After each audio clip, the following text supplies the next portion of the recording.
सहनाववतु सहनौ भुनक्तु सह वीर्यं करवावहै तेजस्विनावधीतमस्तु मा विद्विषावहै। ॐ शान्ति शान्ति शान्ति। Answering the question raised by Arjuna, Bhagavan says, the path of action as well as the path of renunciation, both these paths are equally effective in taking a seeker to the ultimate truth. But Bhagavan favors path of action compared to path of renunciation. So then Bhagavan says how a person living in this world can attain that supreme truth. So yoga yuktaha vishuddhatma vijitatma jitendriyaha sarva bhutatma bhutatma kurvannapi na lipyate. So after having performed action with the attitude of karma yoga, one purifies the mind. With the purified mind, when one does Shravana Manana Nidhyasana of the scriptures, listening to the scriptures, contemplation upon the scriptural knowledge, and then meditation upon that knowledge, then that person transforms.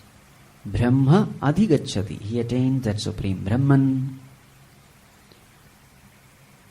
He comes to know that his self is the self of all.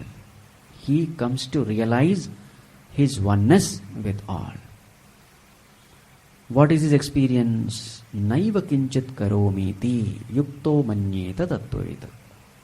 He comes to know that I have nothing to do with the body, the mind or the intellect. I am the pure consciousness which is infinite, immortal or pervading and blissful.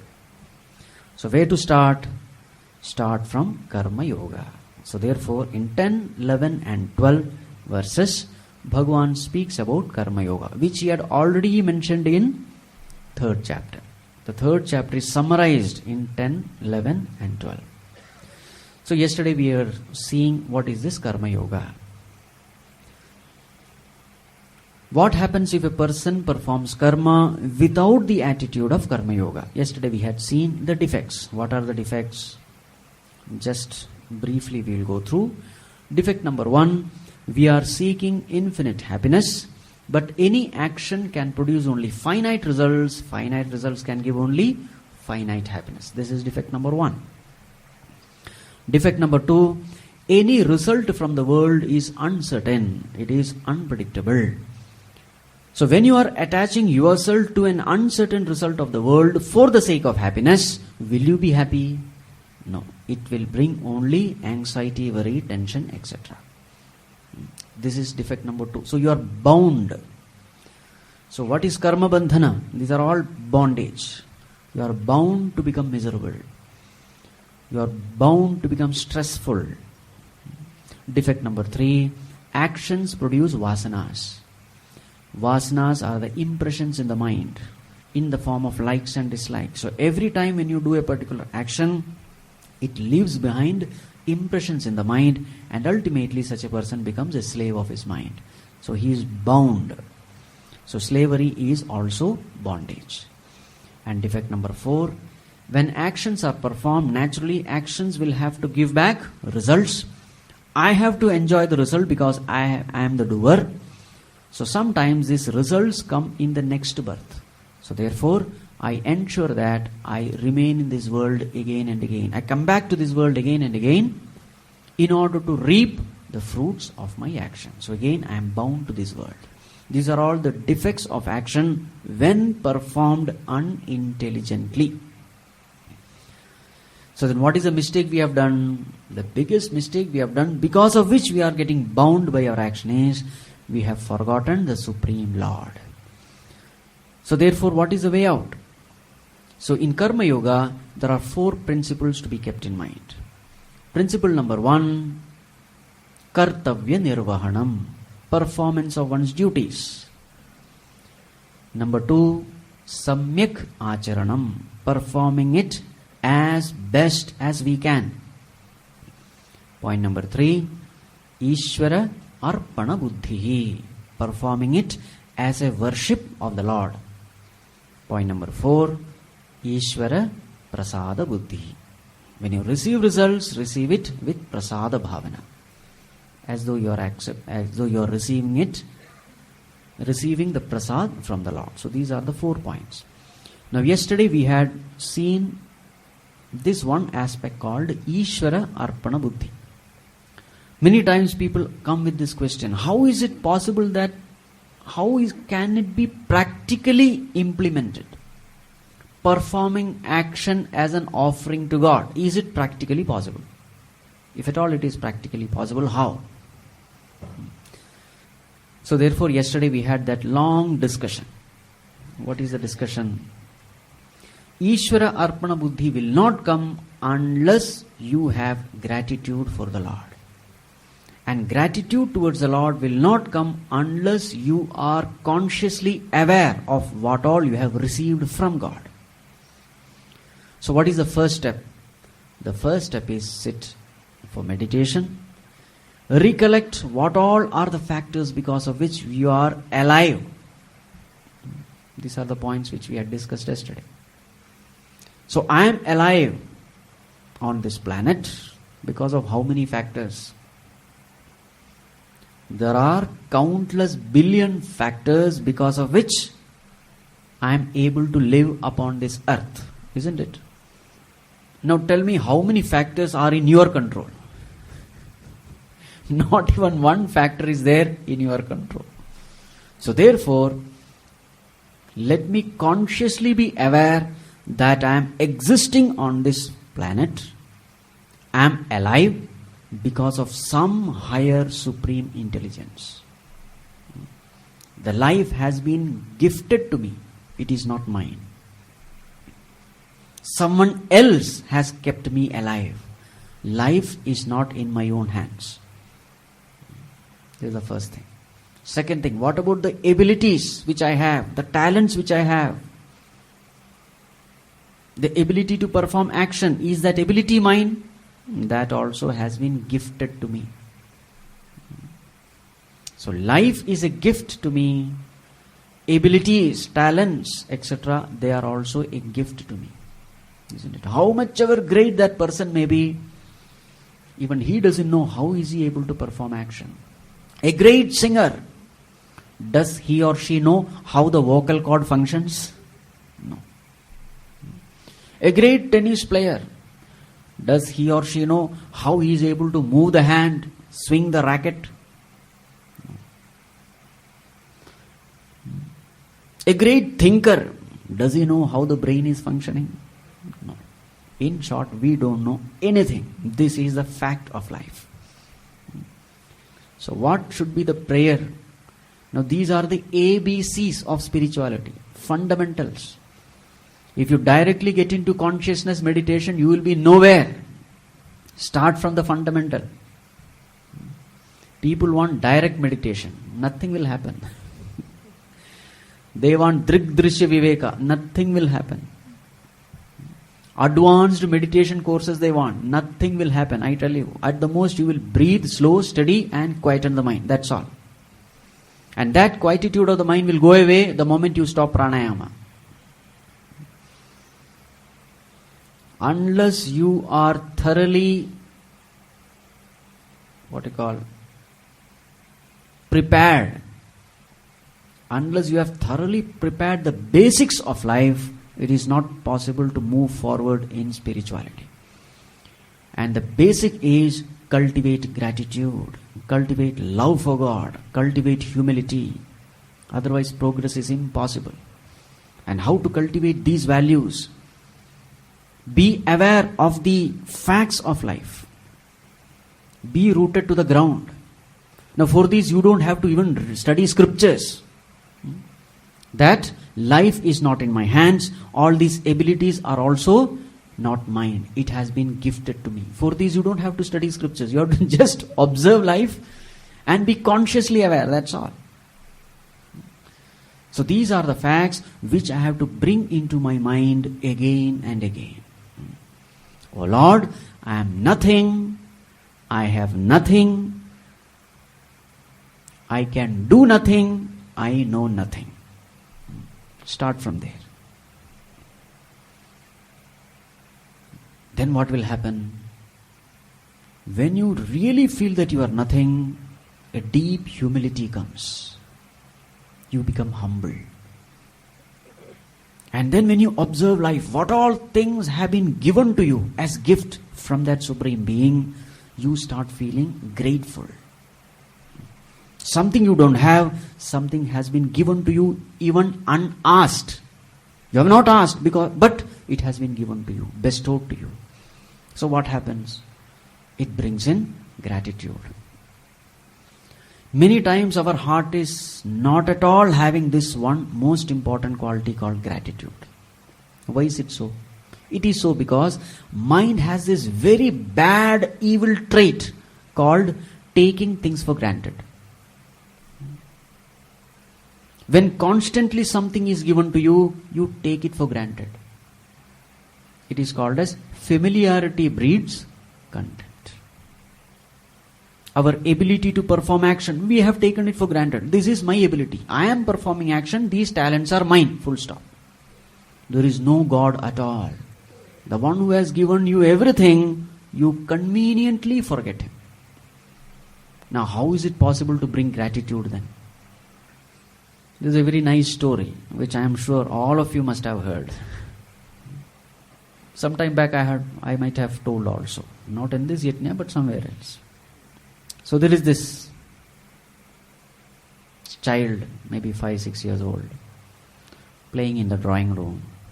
Mother is there, busy in the kitchen. So then the calling bell rings. This child is asked to open the door. Child opened the door, and then there is this refrigerator mechanic. He comes in. So their refrigerator was not working well. So this mechanic, he opens the fridge. He finds that some components were not functioning well. He removes those components, puts the good ones, and then he writes a bill. These are the components replaced. So this is the charge, total service charge, so total this much. So the mother takes the bill, goes into the room, opens the cupboard, takes the money and gives it. And now this boy is watching everything. Next time the mother asks the child to do something, immediately the child will go and do it. Raju, go and wash the car. Immediately the boy goes, washes the car, comes back.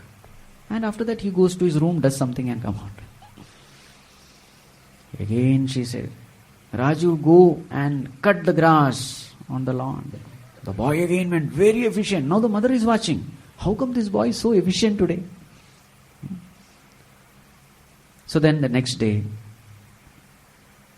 this boy, he goes to school. Mother comes to his room to clean, etc. And there she finds a list. What is the list? For washing the car, 10 rupees. For cutting the grass, 10 rupees.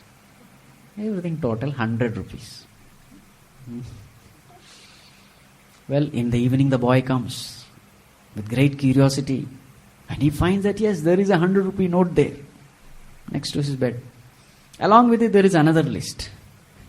And what is that list? For giving birth to you, mother has given a list there. For giving birth to you, 0.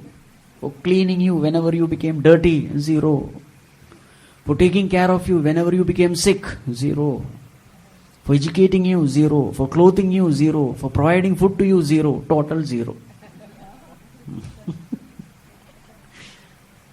This child goes with tears in eyes, goes to the mother, hugs her and says, Amma, I am sorry. Now we may think that I am talking of the story of some child somewhere. No, it is the story of each and every one of us. Each one of us, we have been taken care by that Lord, even without asking. But what is our attitude? Just like that of that child. Total ingratitude. No gratitude at all. Keep on receiving without even thanksgiving.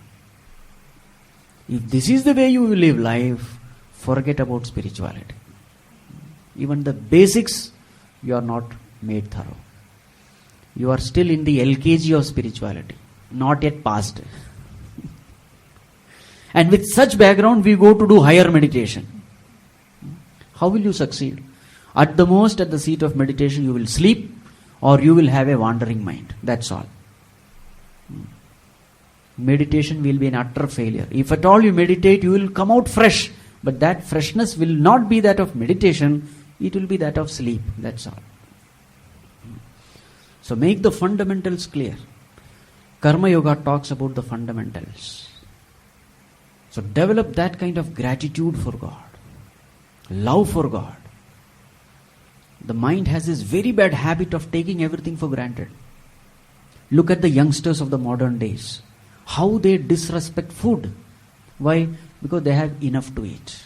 Lot of choice is available, so they just throw food.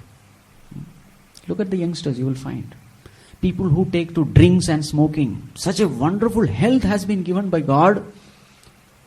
You should go and see the hospital, how they crave for health because of disease, how they suffer various kinds of disease. And here is a person who has been given everything and he is squandering it away. So it is very true that unless you lose something, you will never know the value of that thing. Isn't it? We have this habit of taking things for granted. And this is a big disease of the mind. So first you have to come out of this disease. How to come out? Be consciously aware of what all things have been given to you. This you have to bring back again and again into the mind. Remember all those happenings of your life where unseen hand of God has been there, taking care of every need of yours. This way, when you continuously bring these things into the mind, slowly, slowly that heart becomes a heart full of gratitude. And once that heart is full of gratitude, next step becomes automatic. What is that? When you have so much of love, regard, respect for God, naturally you want to do something in return. For what? To please God. Oh Lord, you have given me so many things you have given me. I also want to do something to you, something for you. I want to please you. So many gifts you have given me in life. Let me use these gifts given by you in order to please you. May I live a life so that I will be able to please you. This way one offers oneself to God out of what? Out of deep gratitude. This is called Ishvara Arpana Buddhi. It is not that each action you are offering to God. Bhagavan, this action I offer to you. Bhagavan, this action I offer to you. That is not the way. It is impractical. What you do is you offer yourself to God, and once you have offered yourself to God, every action of yours becomes automatically offered unto God. You don't have to individually offer something.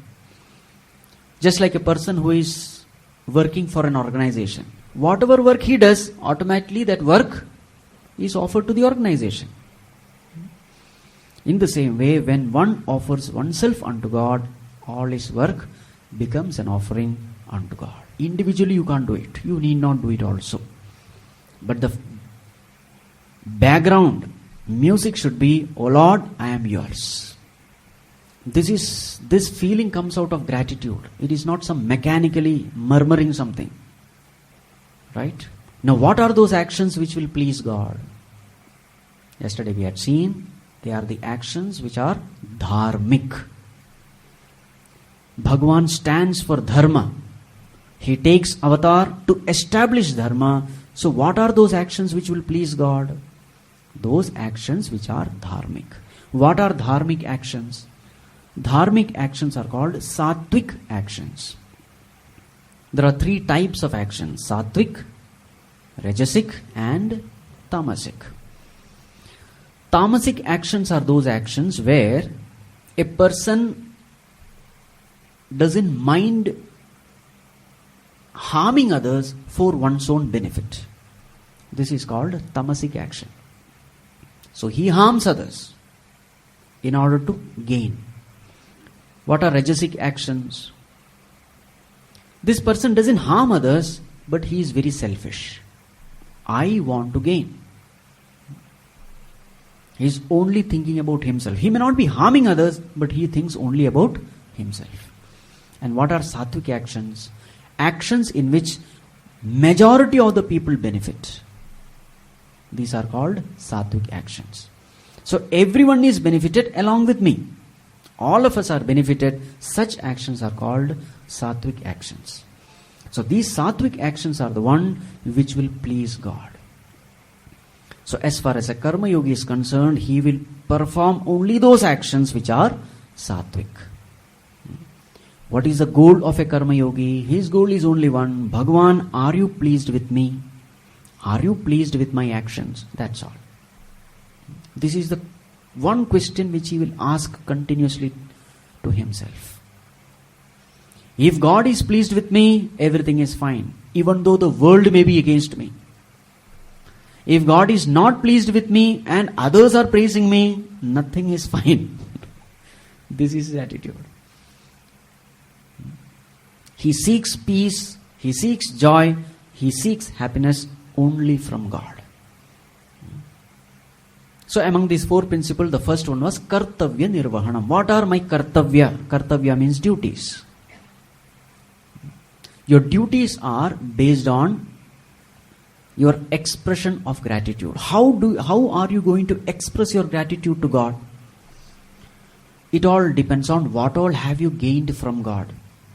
So there are 5 channels through which Bhagwan blesses you. So it is through these channels that you express your gratitude towards God. So what are these 5 channels? So in our scriptures, it is called as the Pancha Maha Yajnas. The 5-fold yajnas which each and everyone must perform. These are the duties of a person. Again, remember, these duties are performed as an offering of gratitude towards God. So the first one is called Deva Yajnaha. Second one, Brahma Yajnaha. Third one, Pitru Yajnaha. Fourth one, Nr Yajnaha. Fifth one, Bhuta Yajnaha. Pancha Maha Yajnas, these are called. These are mentioned in the scriptures. So by performing these yajnas, a person offers his gratitude unto the Lord. So what are these? Let us briefly see. The first one is Deva Yajna. Devata means gods. So in Hinduism, all cosmic forces are termed as a god. Agni Devata, Surya Devata, Chandra Devata, Vayu Devata, Varuna Devata, isn't it? All cosmic forces are called gods. It is because of these cosmic forces that I am able to live. They are all the life-sustaining factors. So therefore, I offer my gratitude unto the Lord by offering gratitude towards these devatas, knowing well that these devatas, they gain their power from that single source, from that Supreme Lord. I offer my gratitude. Now through action, how can I express my gratitude towards these forces? There is only one request. Please don't pollute the environment. That is enough. You don't have to do anything. Don't pollute water. That is the greatest worship you can do. Don't pollute water. Don't pollute air. Don't waste the resources of nature unnecessarily. When you do this, you are actually worshipping these cosmic forces. When you are doing this, you are expressing your gratitude towards God. This is called as Deva Yajna. Second one, Brahma Yajna. Brahma here means Vedas. The knowledge of the scriptures. Unless we have the scriptures, we will never know how to live life, isn't it? Great secrets are hidden in the scriptures. Unless the scriptures reveal this knowledge, we will never know. For example, the whole world is pervaded by God. Can we know it by our own intelligence? Never. Somebody has to tell us. Who will tell us? The saints and sages. The gurus, they tell. This whole world, though you may not be able to see, though you may not be able to hear, but there is a great truth pervading the entire universe. There is the Lord present in every atom of this universe. He is there. Maya tatam idam sarvam jagat avyaktamurtina. Lord says, I pervade the entire universe in my unmanifest form. Now this you will never know through your own intelligence. And the greatest secret, what is the greatest secret? Aham Brahma Asmi. This secret you will never know unless someone tells you that you are infinite, you are immortal, you are none other than God. Can anyone know by thinking, by studying so many signs? Impossible. Guru is necessary, scriptural knowledge is necessary, all these are necessary. So therefore, I express my gratitude towards God for having given this knowledge through Guru Shishya Parampara. Today we are studying the scriptures. These scriptures are written so many thousands of years ago. But even today this knowledge is available to us, isn't it? Why is it available? It is available because there is an unbroken Guru Shishya Parampara going on. The Guru gains the knowledge, transforms himself, passes on this knowledge to the next generation. And this way, generation after generation, how many natural disasters have taken place? How many invasions have taken place? How many calamities have taken place? How many empires have come and gone? But even today this knowledge is available. Isn't it a wonder? Civilizations have come and gone, but this knowledge, even today, it is there with us. Who has kept this knowledge? Who has preserved this knowledge? It is none other than Lord. I express my gratitude towards that God. How do I express my gratitude? By expressing the gratitude towards this Guru Shishya Parampara. So this is called as Brahma Yajna. So now this Jnana Yajna is going on. Gita Jnana Yajna. It is again nothing but Brahma Yajna.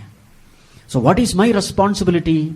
My responsibility is gain the knowledge of the scriptures, transform your life, and then become an inspiration for the coming generation. They also must receive the knowledge, they also must transform their life, and then this Jnana Ganga should keep on flowing. This is my responsibility, this is my duty. So again, I express my gratitude towards God for having given this wonderful knowledge, which will free from all kinds of limitations, sufferings. After Brahma Yajna comes Pitru Yajna. Pitru means ancestors. So I express my gratitude towards God for having taken care of me in the form of my father, in the form of my mother. How much struggles they have gone through in order to bring me up, isn't it? So how will I express my gratitude towards God? God doesn't need anything, but then I have to express my gratitude. So what should I do? Take care of your father and mother. Don't send them to old age homes. Nowadays old age homes are multiplying. Why is it multiplying? It is multiplying because the children don't have gratitude towards their parents. Who is responsible? Parents themselves are responsible. Why are they responsible? They are supposed to give this knowledge. They did not give. They ran after money. They left the children uncared. So when children grew up, they also are running after money. They don't care the parents. Bas. This is what is happening in the society. If only we had given this knowledge to the younger generation, this condition wouldn't have happened. 50, 60 years back, at least in India, there were no old age homes at all. Now it is multiplying. So as the son or a daughter of my parents, it is my responsibility to take care of them. They may be complaining, they may have lots of defects in their personality. They may be complaining, abusing, yelling, this, that, whatever it is. You have no excuse. You have to take care of your parent as best as you can, as an offering of gratitude unto the Lord. That love which you received from your parents, remember that love came from which source? From God. That love which a mother or a father feels toward the child, that love, what is the real source of that love? It is God. So therefore, I must take care of my parents, grandparents, etc., as an offering of gratitude unto that Supreme Lord. This is called Pitru Yajna. Then the next one is Nru Yajna. What is Nru Yajna? Nru means Manushya. Whatever comforts I am enjoying in this world, remember all these comforts, like for example the clothes which we wear, the food which we eat, the books we read, the pen you use, the watch you use, the specs we use. Somewhere someone has sacrificed his comfort, his energy, he has used his talent in order to make me comfortable, isn't it? Everyone in this universe, somewhere, somehow he has helped me to live a comfortable life. So therefore I am grateful to each and every one in this world. So I offer my gratitude towards God for having made my life comfortable. So how do I express my love, my gratitude? By taking care of the people who are around me. Not harming them, helping them as much as I can. This is our duty. Construction of hospitals, construction of schools, everything fall under this category. Nru Yajna. So don't think this duty is a small thing. Taking care of wife, children, husband, that's it. That is not. It's a big responsibility. A Karma Yogi's responsibility is huge. Nru Yajna means not using harsh words against others, not hurting others unwantedly, trying to help everyone. They all fall under Nru Yajna. There's a very nice incident which I read. So there's a person called LaGuardia who was the mayor of New York.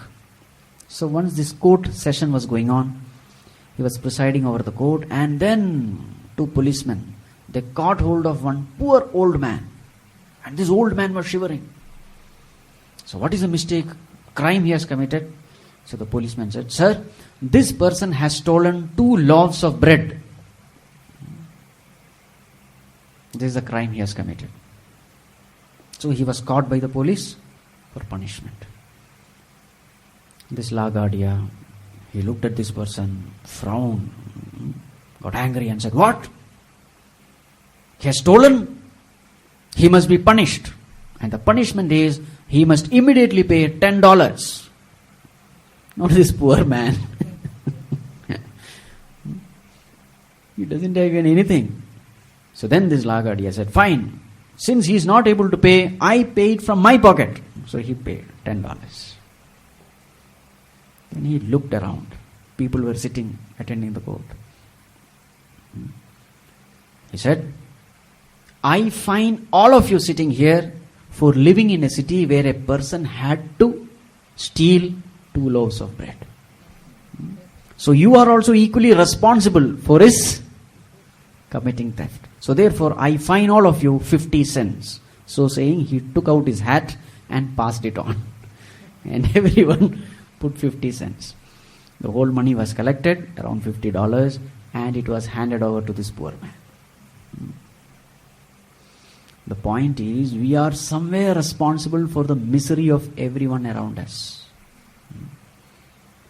So let us try our level best to wipe the tears of the people who are around us. This is called Nriyajna. We are all one family. It is called as cosmic family, and we are all members of this family.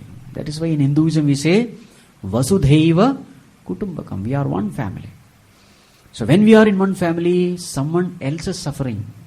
My heart should melt when I see the suffering of others. This is Nriyajna, and the last one is Bhuta Yajna. Bhuta means all these beings which are lower than us, plants, animals, etc. It is our responsibility to take care of them also. Sadhu Vaswani used to say, they are our younger brothers and sisters. We should take care of them also.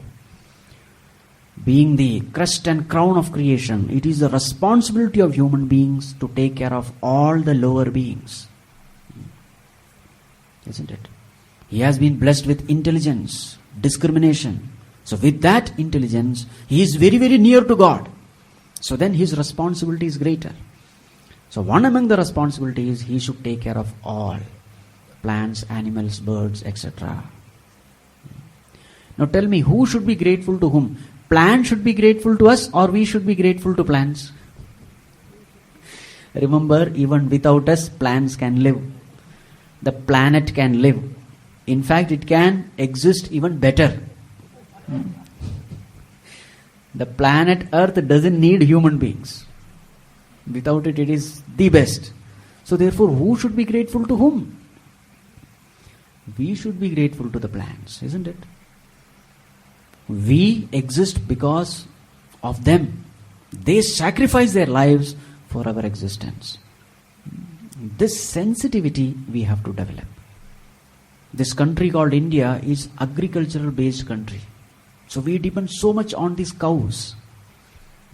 The wonderful aspect of this cow is it takes what we don't need and it gives everything what we need.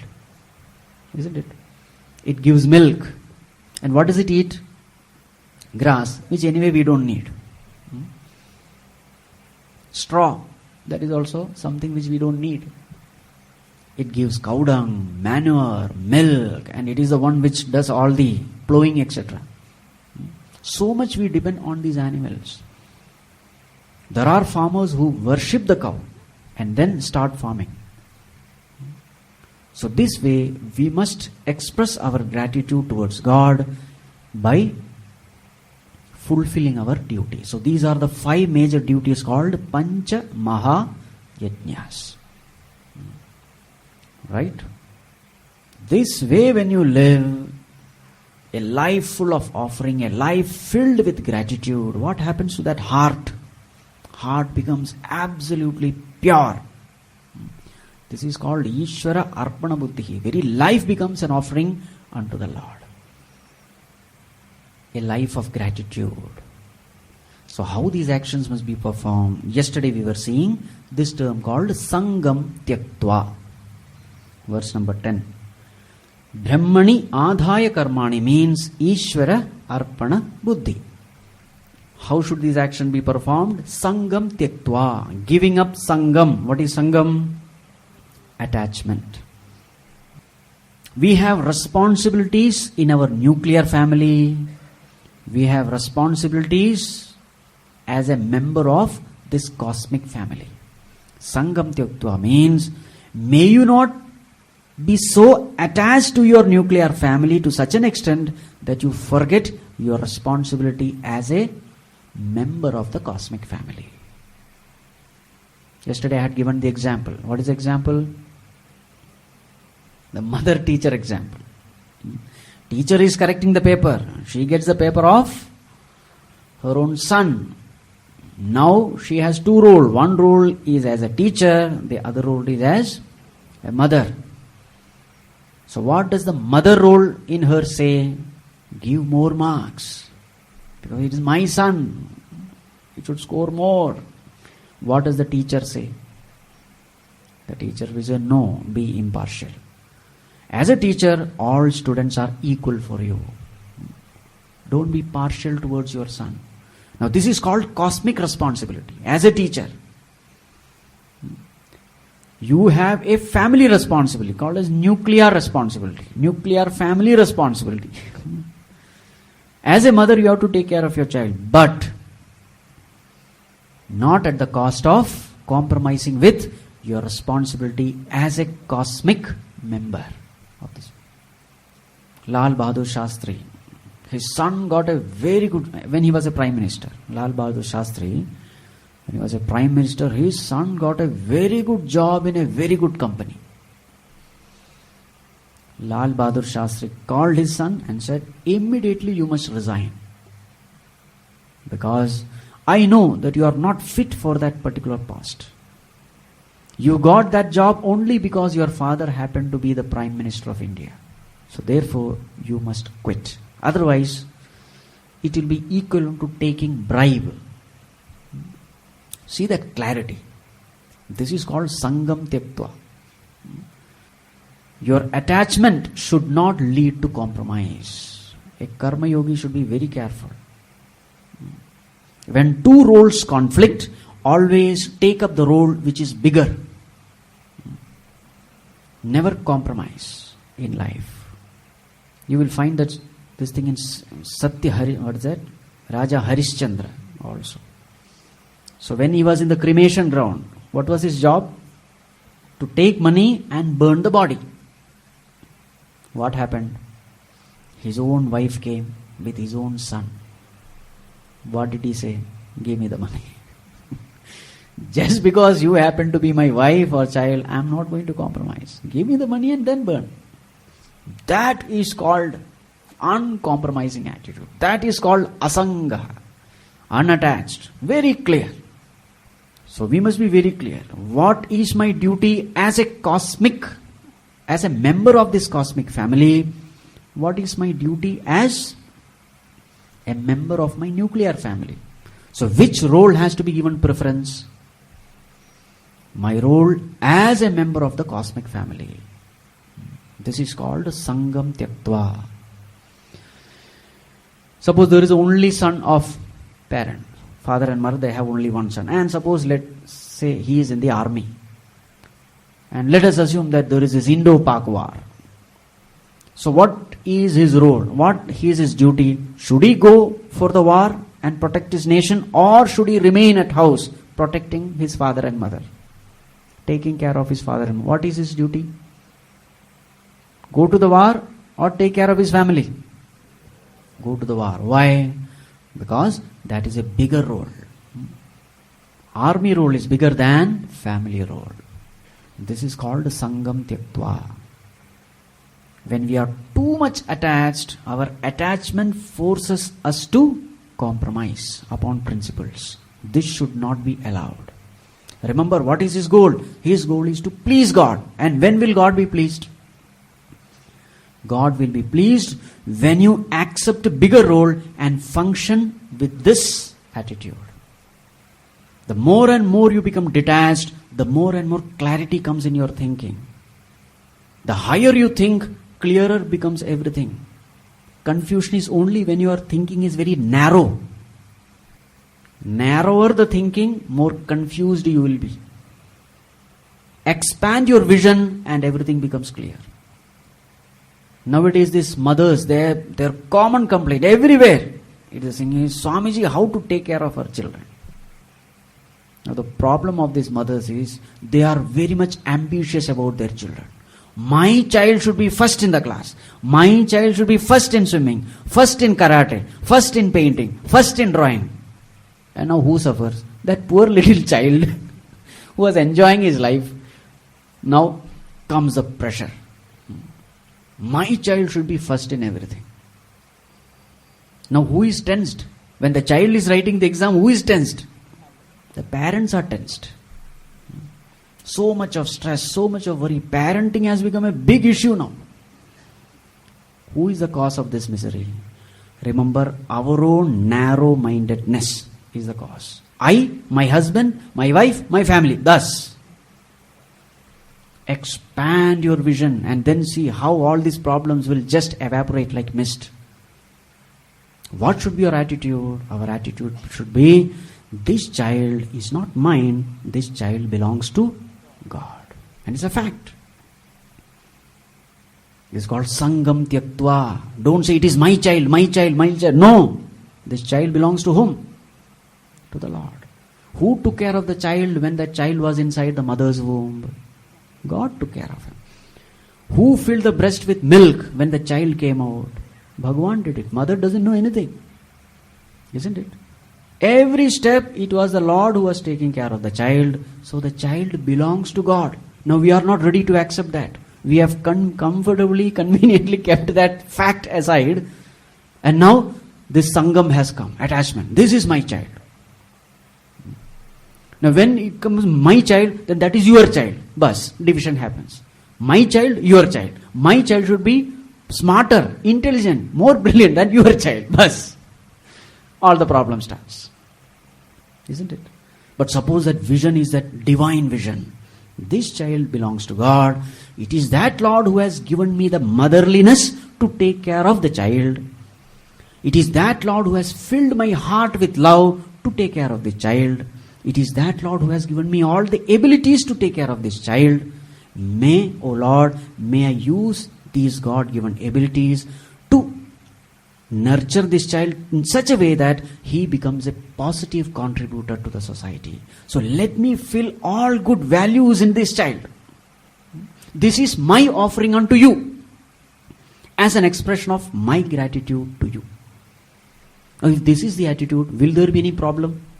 There won't be any problem, because just like this child is God's child, any other child is also God's child. Then where is the question of comparison? The moment your ego comes into picture, you are miserable. Now here there is no ego. We are all children of God. Each one is born with a certain talent, certain ability. And all these talents actually belongs to God. Let Him use these talents according to the need of the society.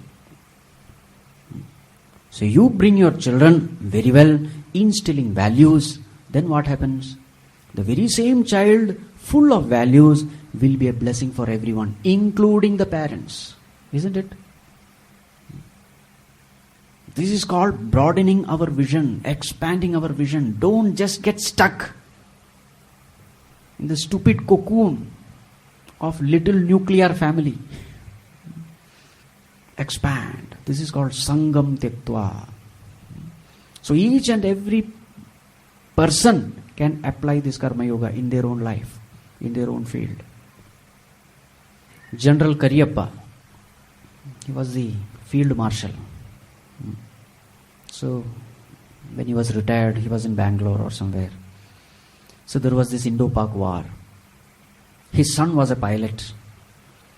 And in the Pakistani territory, they shot down his plane and caught him alive. Whom? Kariyappa's son, who was a fighter pilot. From there, the Pakistani general called up Kariyappa. So this Pakistani general, when India and Pakistan were together, this general was working under Kariyappa, and he had great respect and regard for Kariyappa. That's the way he lived his life. So Pakistani general had tremendous amount of regard for him. So he called up Kariyappa and said, "Sir, your son has been caught alive. If you say yes, I will leave him. Just a consent from you." You know what Kariyappa said? "Every soldier in the Indian army is my son. He alone is not my son. So whatever kind of treatment you are giving to any other Indian soldier, give the same treatment to him. Let not be there any kind of partiality." Now look at that vision. This is the kind of vision we must develop.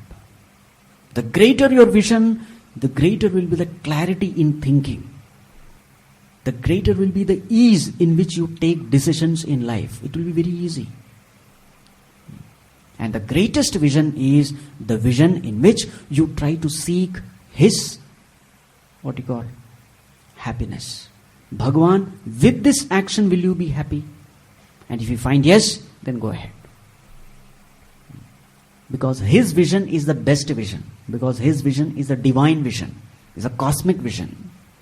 And that vision will always be the best. So this way a karma yogi lives. So with respect to action, this is the meaning of Sangam Tiktva. Now with respect to result, now here Sangam Tiktva has to be taken as Ishvara Prasada Buddhi. This term has to be taken as Ishvara Prasada Buddhi, trying to please God. Now with respect to result, naturally when you perform actions, results will come. What should be your attitude towards the result? Again the term is Sangam Tyaktva. What should be your attitude? Your attitude should be that of Prasada Bhavana. Bhagwan, it has come from you, I accept it without complaint, without grumbling. This is my attitude. This should be my attitude. Bhagwan, you are omniscient. So what I deserve, that alone you are giving me. So I have no complaint. You know all the factors which contribute to that fructification of that result. I know only one factor, at the most my effort. But you know all the other factors. So you are the right person to give me the right result. So now that you have given me this, I have no complaint. I accept. Without grumbling. Cheerfully, I accept what you give. This is called Ishvara Prasada Buddhi. I trust your justice. I trust your omniscience. So therefore, what I deserve, I have got. If this is the attitude, then it is called as Prasada Buddhi. What is the sign that I have accepted result with Prasada Buddhi? How will I know? Look at your mind. If it is peaceful and cheerful while receiving the results, it means it is yes. If the mind is agitated, excited or dejected, disturbed, then understand there is no Prasada Bhavana. Somewhere you are complaining. Complaining means what? It means, God, you don't know. I know better than you. God, you are cruel. God, you are partial. God, your knowledge is little. This is what it means. What else does it mean?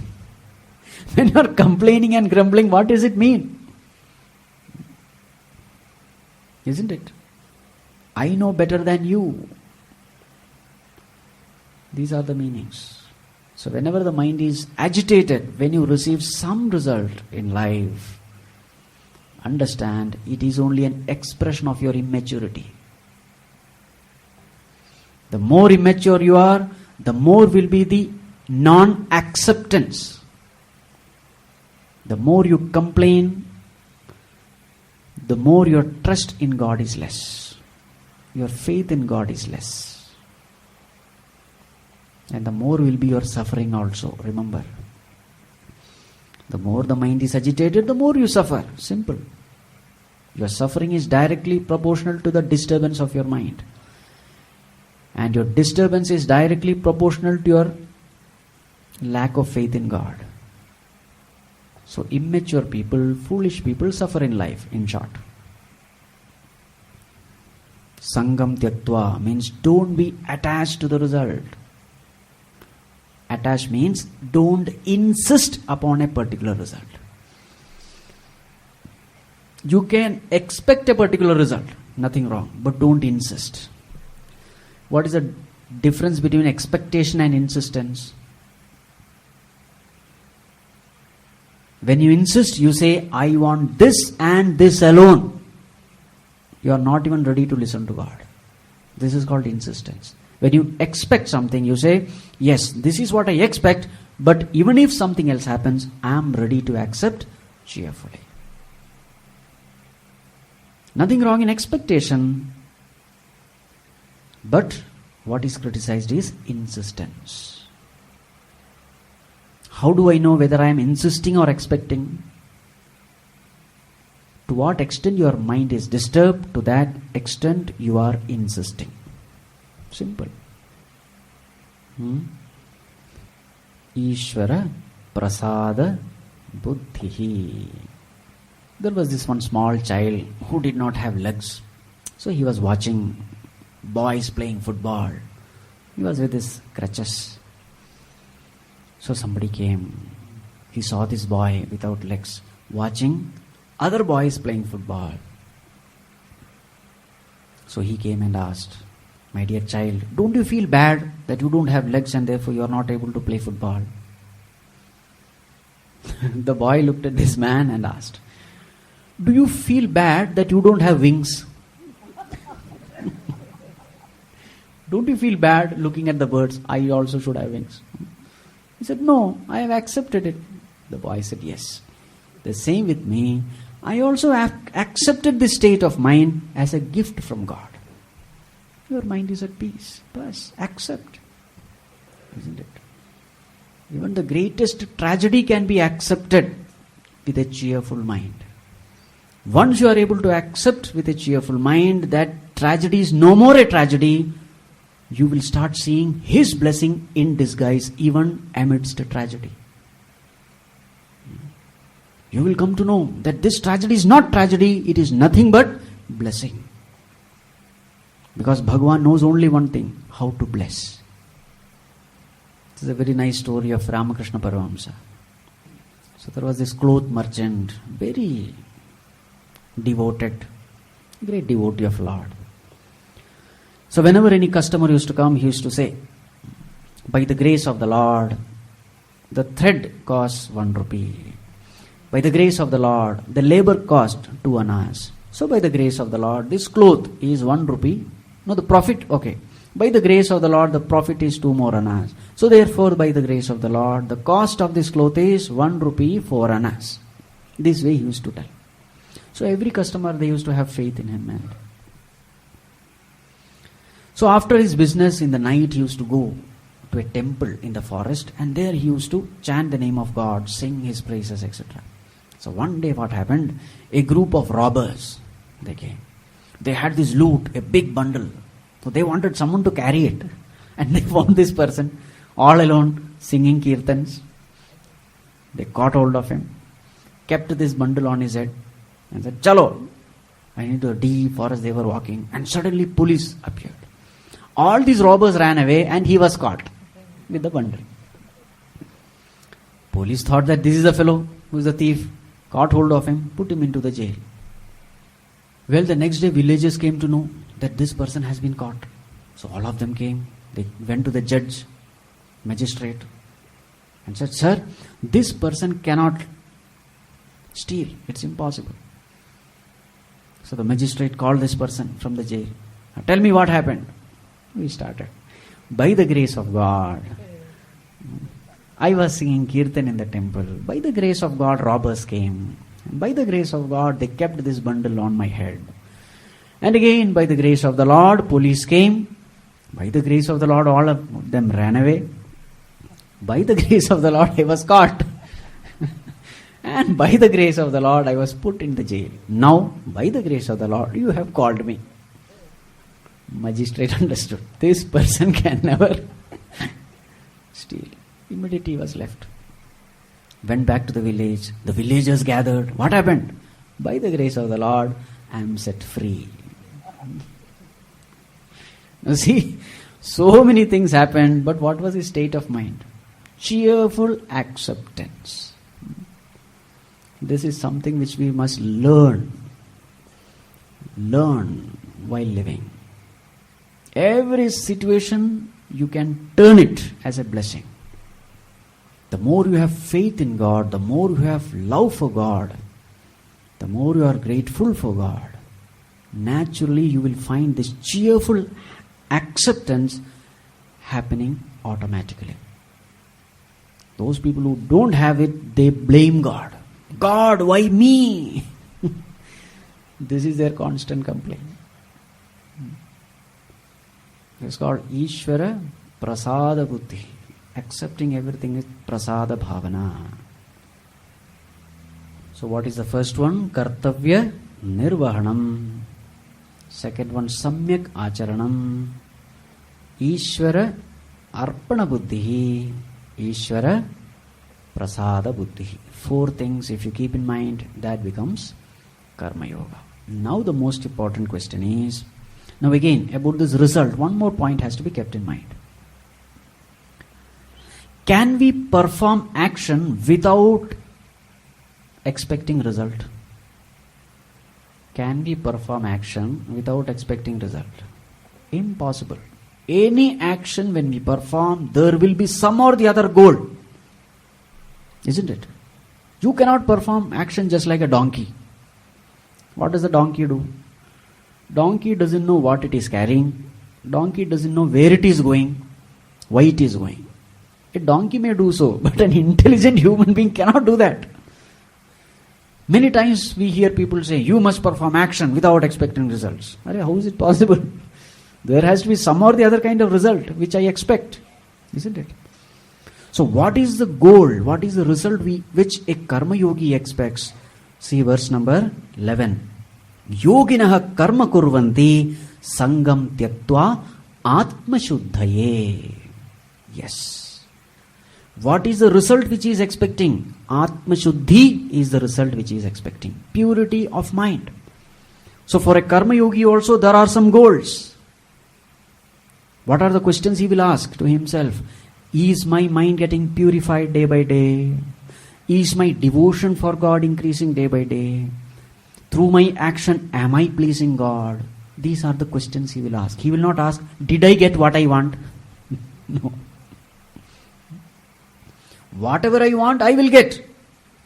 Because there is the Supreme Lord who is karma phala data. Isn't it? Karturajñaya prapyate phalam. All results we get kartuhu ajñaya, by the command of the Lord. So naturally the outward result will definitely come. But what am I interested in? I am not interested in the external results. I am more interested in these virtues of the heart.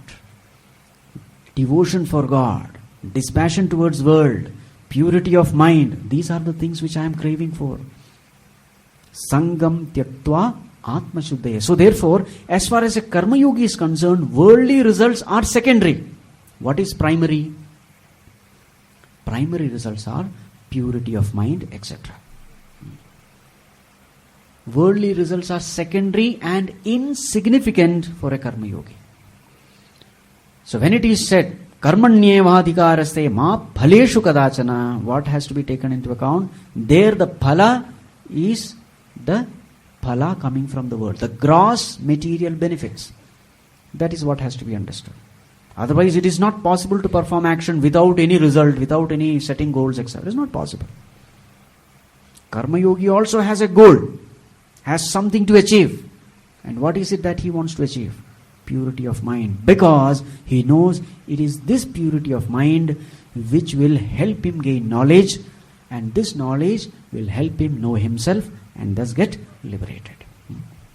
This clarity is there. Now the next important question. We had discussed 4 defects of karma. How does a karma yogi overcome these 4 defects? What is the first defect? Forgot. Doesn't matter. I will tell you. First defect is every action is finite. Results are also finite. With limited results you get only limited happiness. This is the first defect of karma. How does a karma yogi overcome? Karma yogi overcomes this defect because he is not seeking happiness from the result. He knows that happiness is my own nature. Infinite happiness, infinite bliss is my nature. I don't have to seek it from the outer world. So therefore he doesn't depend on the result for happiness. This way he overcomes the first defect. What is the second defect? Every results of the world, they are uncertain. When you attach yourself to an uncertain result, your mind will be agitated. Now tell me, karma yogi, is he attached to the uncertain worldly result? No. He is only seeking, the pleasure of God. His only question is, God, are you pleased with my action? Now tell me, pleasing God, is it something which is unpredictable or predictable? Is it easy or difficult? Pleasing God is very easy. The only thing you have to do is, your intentions must be pure. That's all. The purpose for which you are doing action should be pure. Intention should be the welfare of all. Intention should be to develop devotion for God. That's it.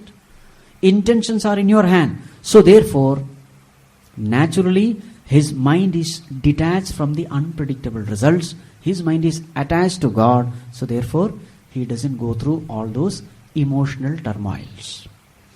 Defect number 3. Actions produce vasanas. Likes and dislikes increase with every action. How does a karma yogi escape that? He is performing action not based on likes and dislikes. He is performing action based on right and wrong. This is the right thing to do, therefore I am doing it, though I may not like it. This is the wrong thing to do, I am not doing it, though I may like doing it. Now see, he is going against likes and dislikes. So therefore, vasanas cannot be formed. His actions are not vasana anusari, his actions are shastra anusari. So therefore, he overcomes that defect also. What is the 4th defect? Whatever actions you do, results come to you, and thus you are bound to this world. Punarapi jananam, punarapi maranam. How does a karma yogi overcomes it? He says, Bhagavan, I am only an instrument. You are the doer. So who should be the enjoyer? When Bhagavan is the doer, Bhagavan becomes the enjoyer. When I am the doer, I have to become the enjoyer. Isn't it? So I have to come back to this world. Now this karma yogi escapes that defect also. More of it we will see tomorrow. Om Sarve Bhavantu Sukhinah Sarve Santu Niramayah Sarve Bhadrani Pasyantu Ma Kaschit Dukkha Bhag Bhave Asato Ma Sadgamaya Tamaso Ma Jyotirgamaya Mrityorma Amritam Gamaya. Om Shanti Shanti Shanti. Harihi Om Shri Gurubhyo